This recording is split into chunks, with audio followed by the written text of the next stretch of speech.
here I am talking about sound editing, and I don't even own a microphone.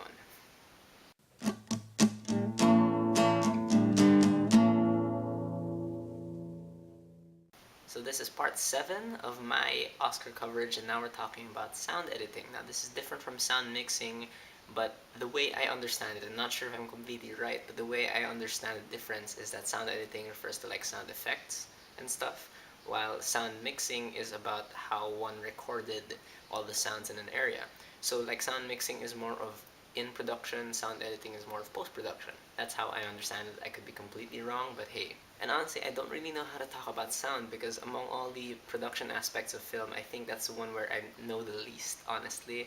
And so the best way I can really choose who deserves an Oscar for sound editing is just pretty much what sounds the most real or what sounds the most unique.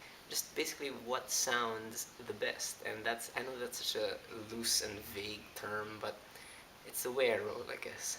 So anyway, let's look over the nominees. The nominees for Best Sound Editing are All Is Lost, Steve Bodeker and Richard Hims. Captain Phillips, Oliver Tarney. Gravity, Glenn Fremantle. The Hobbit, The Desolation of Smaug, Brent Burge and Chris Ward. And Lone Survivor, Wiley Stateman.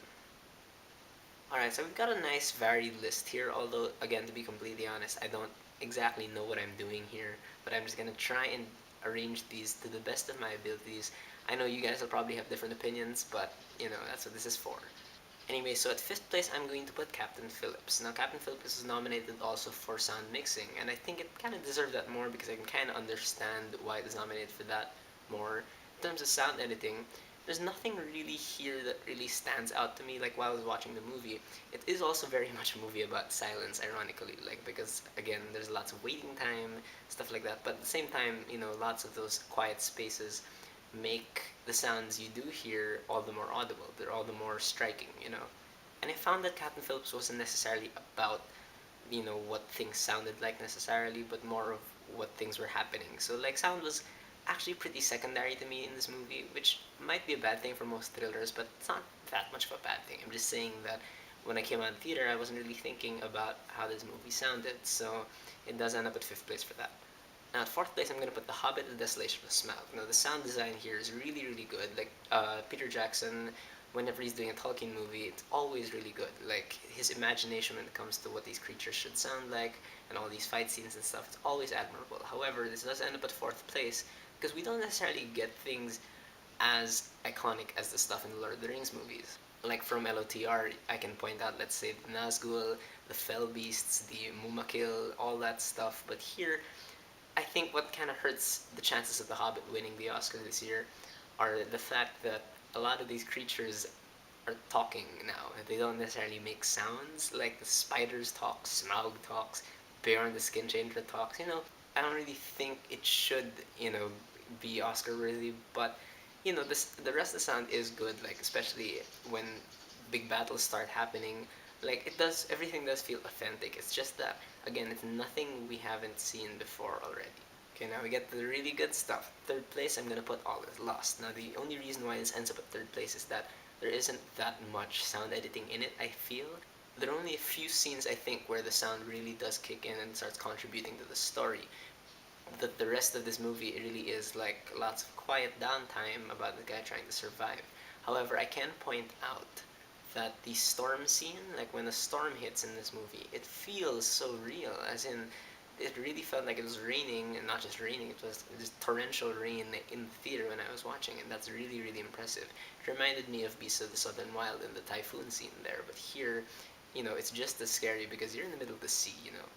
And I'm a sucker for when the camera bobs in between like underwater and over water and like the sound just kind of muffles and stuff. I'm a fan of that. So like I think the movie used that really well also, so good job to All Is Lost. Now in 2nd place I'm gonna put Gravity. And Gravity is the kind of movie again that like its film editing works so well because of like it takes an opposite approach to sound editing, you know. Instead of like bringing sounds out, they muffle a lot of sounds here. Like when debris tearing stuff apart, you don't really hear it. You just kind of, it's very, very muffled, like I said. And a lot of people pointed out the fact that when, let's say, the camera's inside Sandra Bullock's suit and you see her doing something, you don't hear the sound from outside. You hear that sound kind of reverberate up her arm into the helmet. And all those little touches were really, really super effective into immersing you. However, as good as this opposite approach is that Gravity took, I will have to give first place to something a bit more traditional, and that would be Lone Survivor. Now, Lone Survivor, I thought it was just okay as a movie, but what really, really impressed me was the sound, and I rarely say that about movies, but the sound here was so good because in terms of war movies, you've heard, gunfire a million times before, and after a certain point, it doesn't feel as striking anymore. But Lone Survivor, what they did with the sound of these guns and these bullets hitting and just explosives and stuff, it really made it feel new again. Like it made it feel dangerous again, which is a huge achievement when it comes to war movies. Most war movies, when they do sound effects, like they really have the crackle and the flash, like if that makes any sense, but rarely do they have the weight, and rarely does it feel like when you get hit, does it actually feel like, oh my god, that hurt. But here in Lone Survivor, because thanks to its story and its sound design also, that every bullet feels like a punch, really.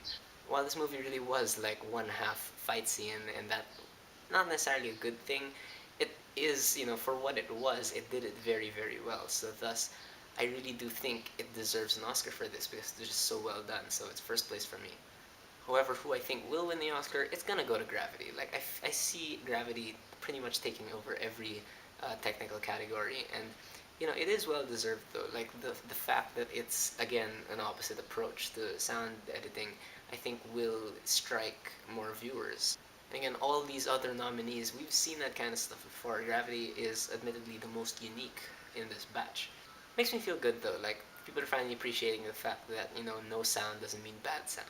So alright, so those are your nominees. What do you think about this year's nominees? Who do you think should win? Who do you think will win? Now, if you disagree with me, if you agree with me, whatever you guys think, please leave a comment and let's have a conversation.